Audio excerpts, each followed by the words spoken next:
All right, everyone, welcome back to Reenactor Talk. Now, I know it's been a while since I've done a kit video, so I'm going to make this one pretty detailed, pretty good. We're going to go over the kind of changing shape or color, as it were, of DPM. All of these are original examples, so there's no reproductions, but if you do want a reproduction of 68 pattern, 60 pattern DPM, or even the plain OD 60 pattern, check out What Price Glory. If you can't find it in an original size that fits you, go to What Price Glory. They do have original DPM smocks, DPM trousers, or reproduction, I should say. Reproduction 68 pattern smocks, 68 pattern trousers, 60 pattern DPM smocks, 60 pattern smocks and trousers. All in stock. Just check out their Cold War section on their website. But this video is not sponsored by them. Like I said, all of this is original. So starting with the 68 pattern, and we're going to work clockwise to come to the most recent item we have in the collection here. So going over to the DPM patterns, you can see that even they don't match. We have the smock and the trousers, and you notice how much more yellow it is here on the trousers than on the smock where the khaki is. Not only that, the greens are a different color, and this is just down to manufacturing variants, not so much orders from the MOD. So it just depends on the date of whenever the garment was made and who it was made by, rather than any sort of governmental interference, at least for 68 pattern.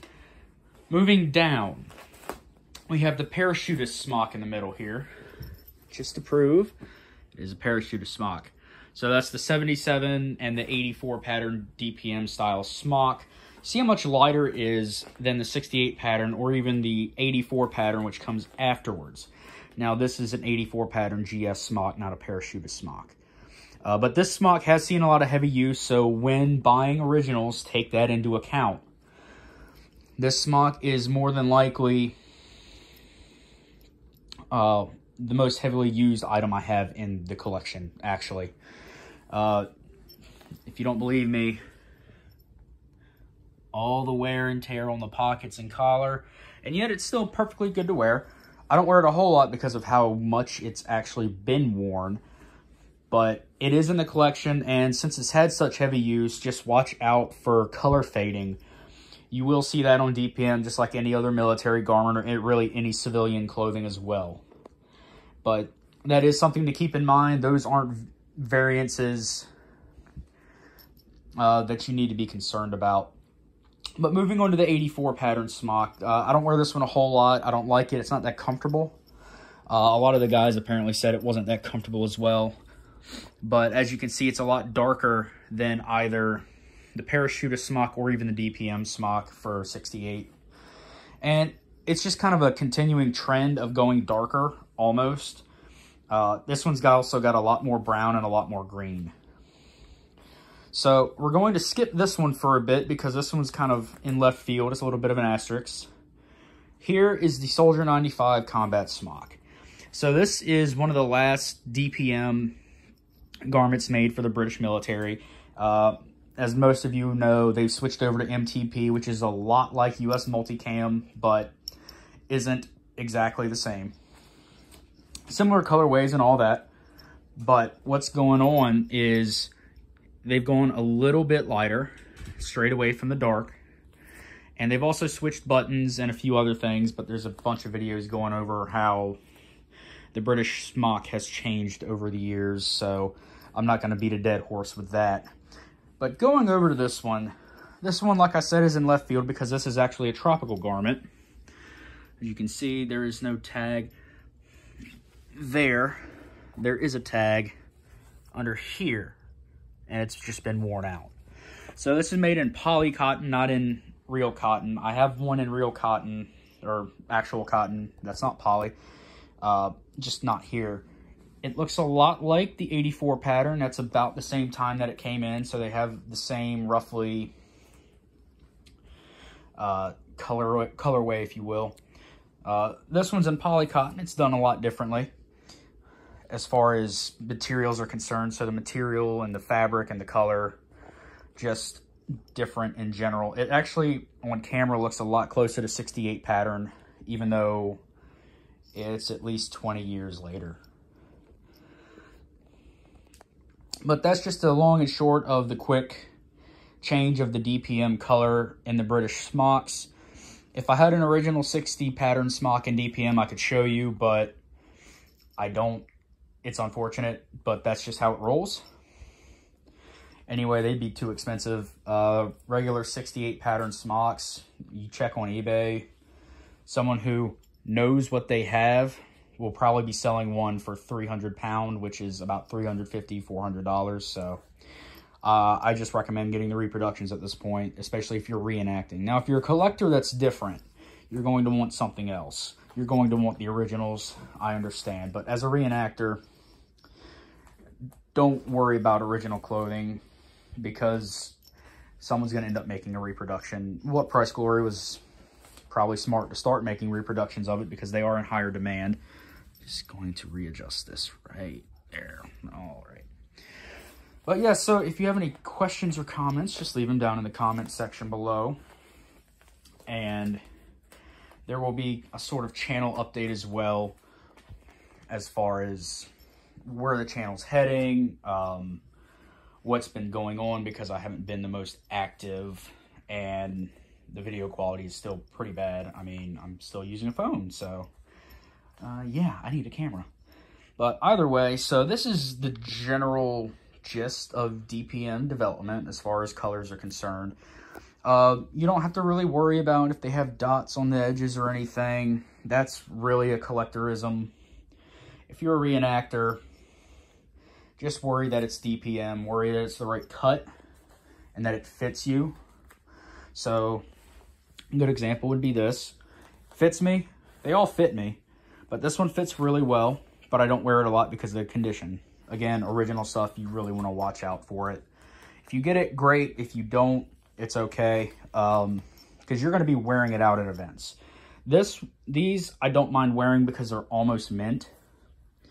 In fact, they basically are.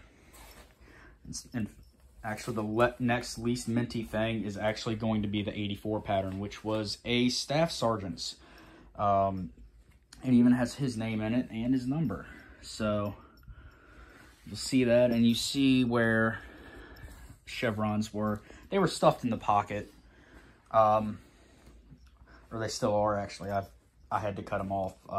I generally take rank off unless I've been asked to do something specific. So, like, as you can see, that one's badged for a lieutenant. I was asked to do that for an upcoming event, so I've just put those on. But this used to be an RAF corporal smock, and he was a RMP, so just like a MP for you Americans, military police. Yeah, that's all it was. Just cut off the name tape that said RAF, took off the rank slide, and all the badges I just left on the flag.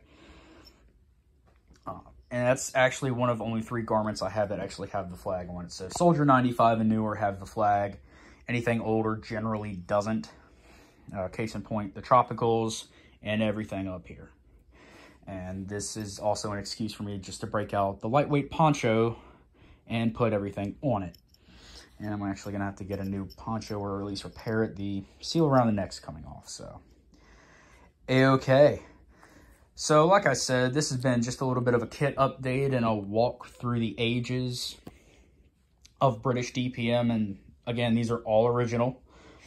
In fact, I will toss in one reproduction. This is the What Price Glory 60 pattern smock. They've gone for the later variant. If you watch Rifleman Moore's channel, you'll notice that this has no sleeve gusset, or not gusset, armpit vent hole. It fits a lot better in the shoulders than the first pattern ones, but it's still got the heavy duty zip. As you can see, it actually fits very nicely. And all the way down, pleated pockets and everything. It all looks very good. The one thing What Price Glory doesn't do is reproduce labels for a lot of their garments. I know their GI M43 jackets have one that's almost identical to the one produced during the war. I know that because I have one, but a lot of their British stuff doesn't. But as far as British Army of the Rhine, this is most of the collection. Not all of it, but as far as smocks go, and I wanted to throw in the trousers since they were just pretty different from a smock as well. This is the main stuff that you would see in Europe worn by the British soldier from about 1962, when these actually start coming out en masse, through the 60s, 70s, 80s, and then under that is the Soldier 95, which was beyond BAOR and into relatively modern times.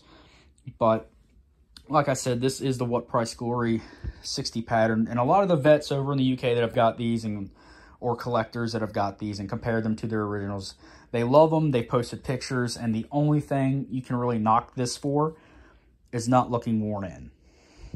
Obviously, it's brand new. I've only worn it a few times. There's some sweat stains, but that's it. So it hasn't been totally worn in, but it is broken in. They're very nice. I highly recommend any reenactor who wants to do any British Army of the Rhine, Northern Ireland, anything like that. If you're larger and you can't find a size in an original on eBay, even if you can, I still recommend going to What Price Glory, only because originals are good for collectors. They're not the best for reenactors as far as wearing. They're good for comparing reproductions too, at least if they're older. So anything about 1960 and older, that's my personal cutoff date. I generally will not wear something clothing-wise that's older than that. Helmets are an exception rather than the rule, but it's still pretty much the same. I don't want to destroy that. I want it in my collection just so I can compare it to reproductions, display it at living history events. But I do a few tacticals throughout the year. So newer kind of stuff like a 68 pattern smock, like the parachutist smock, like the 84, 85 pattern. They're really nice for just beating up if they're newer. But there's going to come a point where they're going to get hard to find. So like I always say, reproductions are the best way to go. And some people say, well, the gear was new and looked new when it was issued, so reproductions are good. And, you know, to each their own. If you want to wear all original gear, go for it. It looks good. I just prefer not to. It's my personal preference. This isn't a knock on anyone that does it. It's just a recommendation. So until next time, this is Reenactor Talk signing off. And remember, keep your powder dry, keep that bayonet shiny.